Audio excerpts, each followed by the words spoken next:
Hi, my name is Blair Faulkner. I've been asked by the folks at Bladder Cancer Canada to give a short video, a little bit about my story and my history with bladder cancer.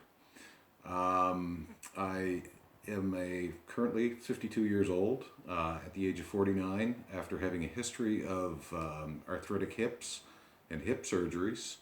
I was diagnosed with having a tumor in my bladder. I started getting blood in my urine, and after a few tests and checks and a cystoscopy, it was determined that I had a tumor in the bladder. It turned out that it was muscular invasive, and it was found to be high grade urothelial carcinoma. The prognosis included a course of chemotherapy. Chemotherapy was not a whole lot of fun, as most chemotherapies want to be.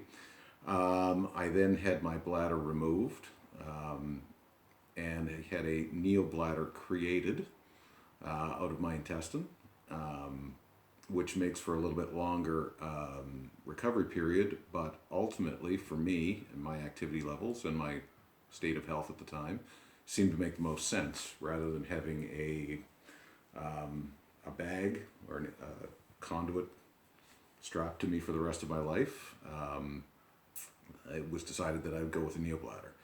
It has turned out to be a pretty good choice. As I say, it takes a little bit longer to recover from that, but ultimately it is a fair bit more convenient, or it has been for me anyway. Unfortunately, after going through all of that, a scan revealed that the cancer had gotten into my lymph nodes. It had metastasized into my lymph nodes. And unfortunately, with metastatic bladder cancer, it is known as an incurable disease. The prognosis is not particularly encouraging.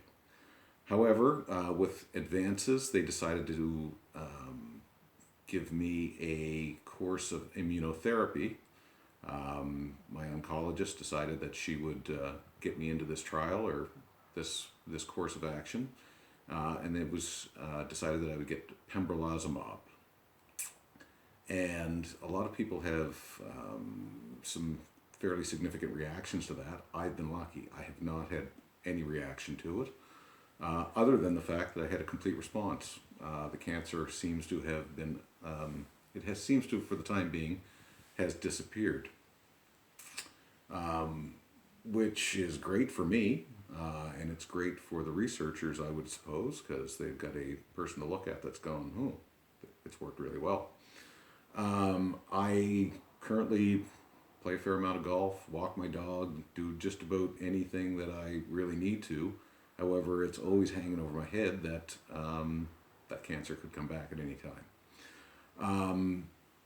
Up until the time that I was diagnosed with bladder cancer, I really didn't know anything about it. Didn't really know that it was a thing.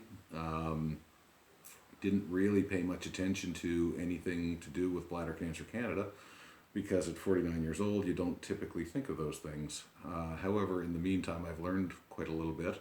The most startling thing that I've learned is that bladder cancer is the fifth most common cancer that is found to be inflicting people in Canada, and my understanding of it.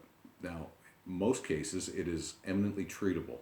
I think my doctor told me at one point in time, if you can keep it in the bladder, if it doesn't get out of the bladder, it's extremely treatable. However, if it gets out of the bladder, then it becomes a little bit more problematic. However, as in my case will indicate, there's always hope. If I looked on the internet, because no doctor ever told me this, there's a 5% chance that I would survive after 5 years. Well, I'm 2.5 years in, and I'm pretty good so far. No real reason to think that anything's going to change anytime real soon. At least that's my hope. So yeah, the Bladder Cancer Canada walk this year has met with all the typical struggles that the COVID-19 environment would place on anything. So we are doing a virtual walk. To the best of my understanding, it is something that you can go online and sign up for and support.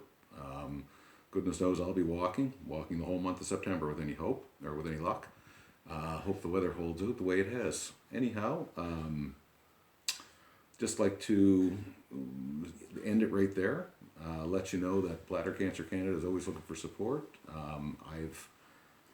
I volunteer my time to the best of my ability. Anytime somebody needs any kind of support or help or encouragement, I'm always there and available and willing to help.